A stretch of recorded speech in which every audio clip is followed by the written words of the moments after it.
এই যে দুইটা বেড়া মানুষ মিল্লা 30-60 কিলোমিটার জার্নি কইরা গাড়ির তেল ফুইরা আমার লেগে কচু কিনে আনলো। সেই কচু দিয়া যদি আমি অন্তত পক্ষে 3-4টা রেসিপি করে আমার ফেসবুক বন্ধুরা না দেখাই, তাইলে কি ফেসবুক আমার মাইনা নিব? তো দেখতে পাইতেছেন আমি কচুগুলারে কাইটটা ছোট ছোট টুকরা করে সিদ্ধ করে নিছি। আর এদিকে কিছু কাঁঠালের বিচি ছোট ছোট টুকরা করে লইছি।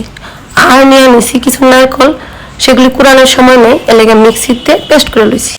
কচুটা যে সিদ্ধ করে রাখছিলাম, এই কচুটারে একটা ছিদ্রওয়ালা পাত্রের মধ্যে লইয়া একদম ভালোভাবে জল ঝাড়াই লইছি।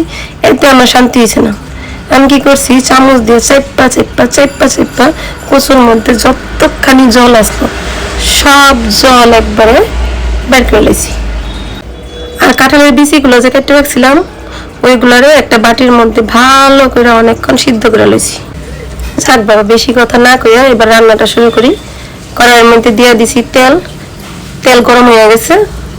এখন দিয়ে দিই তেজপাতা আর শুকনো লঙ্কার ফোড়ন। তেজপাতা শুকনো লঙ্কাটা দেখেন একদম লাল লাল হয়ে ভাজা হয়ে গেছে। এখন আমি দিয়ে দিতেছি মেথি দেওয়ার পরও খানিকটা সময় লাইরা চেরা একদম লাল লাল করে ভেজে লইছি। আর যখন একদম সুন্দর একটা গন্ধ বেরিয়ে গেছে তখন দিয়ে দিচ্ছি সিদ্ধ করে যে কাঁঠালের বিচিটি রাখছিলাম ওইটি দিয়ে একটু সময় ভাজার পরে দিয়ে দিছি ওই যে জল বের করে রাখছিলাম কচু ডাল্লা দেওয়ার পরেও খানিকটা সময় লাইরা চেরা এই যে মশলাপাতি আছে তেল আছে ওইগুলি কচুর সাথে ভালোভাবে মিক্স করে নিলাম। আর তার উপরে দিয়ে দিছি আমার গাছের থেকে পারুন না কয়েকটা কাঁচা লঙ্কা শুনলে আবার নিন্দু করে কইতে পারে আপনার মরিচ তো কাঁচা না পাকনা। আসলে মানুষ হোক আর মরিচ সবারই একটু একটু পাকানোর সুযোগ করে দেওয়া আমার অভ্যাস। তো এখন শাকটায় ঢাকা দিয়ে দিছিলাম।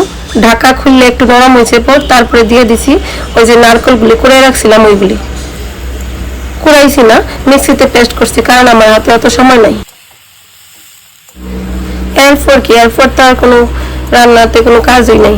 কচুর শাকের মধ্যে খালি নাড়াচাড়া করতে থাকলাম আর কচুর শাক আস্তে আস্তে নরম হইলো আর কমতে থাকলো।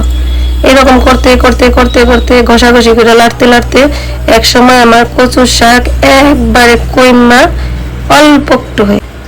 আর শাকে কি গন্ধ যাচ্ছে সেটা কি কমু, বাপ রে বাপ। পাশের ঘরের মাসিমাও জিজ্ঞেস করতে আসলো, কি গো তুমি কি রান্না করতেছ? যাক, এত কথা কই না, আমার কচুর শাক রান্না কমপ্লিট হয়ে গেছে। যারা একদম সহজভাবে কোনো রান্না করে খাইতে চান তারা অবশ্যই এরকম ধরনের কচু লইবেন, কচুর শাক সিদ্ধ করে একদম সোজা সাপটা ভাবে রান্না করে খাইয়া নেবেন। খাইতে কিন্তু দারুণ স্বাদ হয়। ধন্যবাদ সবাইকে।